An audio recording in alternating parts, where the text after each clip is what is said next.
jalanku. Engkau yang lebih mengerti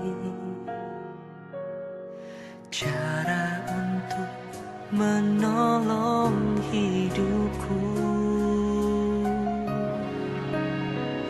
Ku percaya Kau Tuhan yang tak pernah gagal menjadikanku lebih dari pemenang. Ku percaya Kau Tuhan yang tak pernah lalai menepati janji-janji-Mu.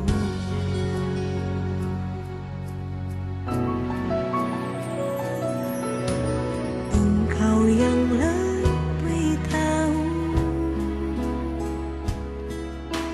cara untuk membuka jalanku. Engkau yang lebih mengerti, Engkau yang lebih mengerti cara untuk menolong hidupku. Ku percaya Kau Tuhan yang tak pernah gagal menjadikanku lebih dari pemenang. Ku percaya Kau Tuhan yang tak pernah lalai menepati janji-janji-Mu.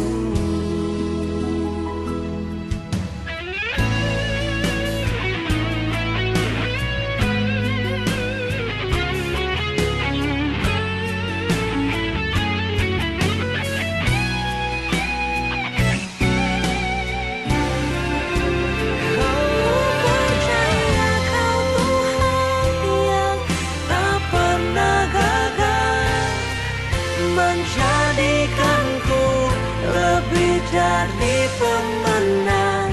Ku percaya Kau Tuhan yang tak pernah lalai menepati janji-janji-Mu. Ku percaya Kau Tuhan yang tak pernah lalai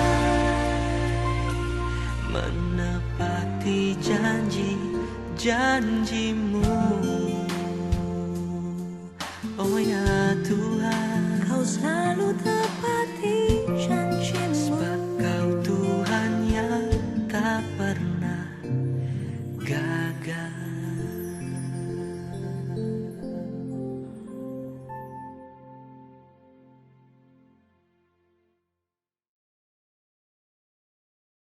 Sudah memuji Tuhan, kita mau mendengarkan kebenaran firman Tuhan, tetapi kita berdoa terlebih dahulu. Kita bersatu di dalam doa. Bapa dalam surga, kami bersyukur dan berterima kasih kepadamu. Pagi hari ini kami mau mendengarkan firman Tuhan, Tuhan yang tolong dan sertai kami.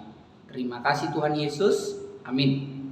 Anak-anak kami yang ada di rumah, firman Tuhan pagi ini diambil dari Matius 11 ayat 20 sampai 24. Matius 11 ayat 20 sampai 24. Pak Niko akan membacakannya. Lalu Yesus mulai mengecam kota-kota yang tidak bertobat, sekalipun di situ ia paling banyak melakukan mujizat-mujizatnya. Celakalah engkau Korazim, celakalah engkau Betsaida, karena jika di Tirus dan di Sidon terjadi mujizat yang telah terjadi di tengah-tengah kamu, sudah lama mereka bertobat dan berkabung. Tetapi aku berkata kepadamu, pada hari penghakiman, tanggungan Tirus dan Sidon akan lebih ringan daripada tanggunganmu. Dan engkau Kapernaum, apakah engkau akan dinaikkan sampai ke langit? Tidak, engkau akan diturunkan sampai ke dunia orang mati. Karena jika di Sodom terjadi mujizat-mujizat yang telah terjadi di tengah-tengah kamu, kota itu tentu masih berdiri sampai hari ini. Tetapi aku berkata kepadamu, pada hari penghakiman tanggungan negeri Sodom akan lebih ringan daripada tanggungan. Anak-anak kami yang ada di rumah, tema pagi hari ini judulnya adalah Kecaman Tuhan bagi orang-orang yang tidak mau bertobat. Nah, kebenaran firman Tuhan pagi ini dalam Matius 11 ayat 20 sampai 24, di mana Allah mengecam. Tapi sebelumnya kita harus tahu terlebih dahulu, apa sih kata kecam itu? Dalam KBBI, Kamus Besar Bahasa Indonesia, kecam itu teguran, nasihat. Ya, Allah menegur kota Korazim, kota Betsaida, dan kota Kapernaum. Padahal kota-kota ini di mana Tuhan Yesus banyak melakukan mujizat pada saat itu. Di Kapernaum, Yesus memilih murid-murid pertama itu di situ, menyembuhkan orang sakit juga Yesus berada di Kapernaum. Tetapi mereka tidak mau bertobat, atau istilahnya berpaling kepada Allah. Padahal mereka sudah melihat, mendengar, bahkan sudah menyaksikan apa yang Tuhan Yesus lakukan. Bahkan begitu sangat menyedihkan apa yang dikatakan oleh firman Tuhan dalam khotbah atau firman Tuhan itu adalah, kalau seandainya kota Sodom dalam kitab Perjanjian Lama, kalau kita ingat ke belakang, bagaimana kota Sodom dan Gomora itu kota yang diluluhlantahkan oleh Allah dengan api yang turun dari langit, karena kota Sodom dan kota Gomora itu melanggar apa yang Tuhan inginkan dalam kota itu. Bahkan terjadi maksiat yang tidak berkenan di hadapan Allah, ya. Tetapi firman Tuhan bilang, seandainya mujizat yang kamu terima saat ini ada di kota Sodom itu, tentu mereka bertobat. Nah, kamu sudah lihat, menyaksikan, ya, menyaksikan apa yang Tuhan lakukan melalui Yesus Kristus. Tapi kamu tidak mau bertobat dan kembali kepada jalan yang benar. Dalam kehidupan kita juga, anak-anak kami yang ada di rumah, sebagai orang Kristen, sebagai orang yang percaya kepada Tuhan, sering kita tidak mau datang kepada Tuhan. Padahal kita tahu bahwa apa yang saat ini kita punya, kesehatan, rezeki, bahkan kepintaran, semuanya itu sumbernya dari Tuhan. Semuanya itu sumbernya dari Allah. Artinya tidak ada alasan bagi kita untuk tidak datang kepada Tuhan, untuk tidak bertobat kepada Tuhan, untuk tidak menyerahkan hidup kita kepada Tuhan. Jangan sampai Allah mengecam kita seperti Allah mengecam atau Yesus mengecam kota Korazim, Betsaida, dan Kapernaum. Ya, sering kita juga tidak menyadari akan hal itu. Padahal di depan kita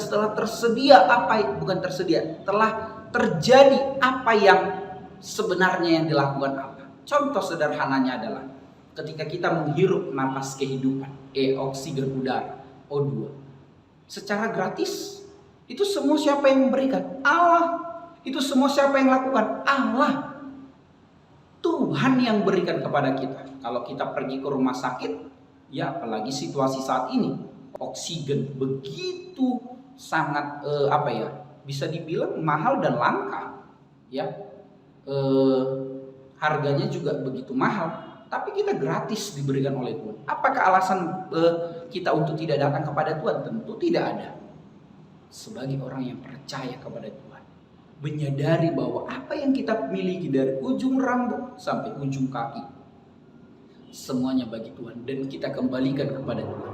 Tidak ada alasan bagi saya untuk tidak datang kepada Tuhan. Tidak ada alasan bagi saya untuk tidak mendekatkan diri kepada Tuhan. Jadi firman Tuhan hari ini mengajarkan kita untuk semakin belajar mengenal Tuhan dalam kehidupan kita. Amin, kita berdoa. Terima kasih Tuhan Yesus, pagi ini kami telah mendengarkan firman Tuhan. Biarlah firman yang kami dengar menjadi pelita dan terang dalam hidup kami. Terpujilah Engkau Tuhan. Amin. Selamat pagi. Tuhan Yesus memberkati dan menolong kita semua. Shalom.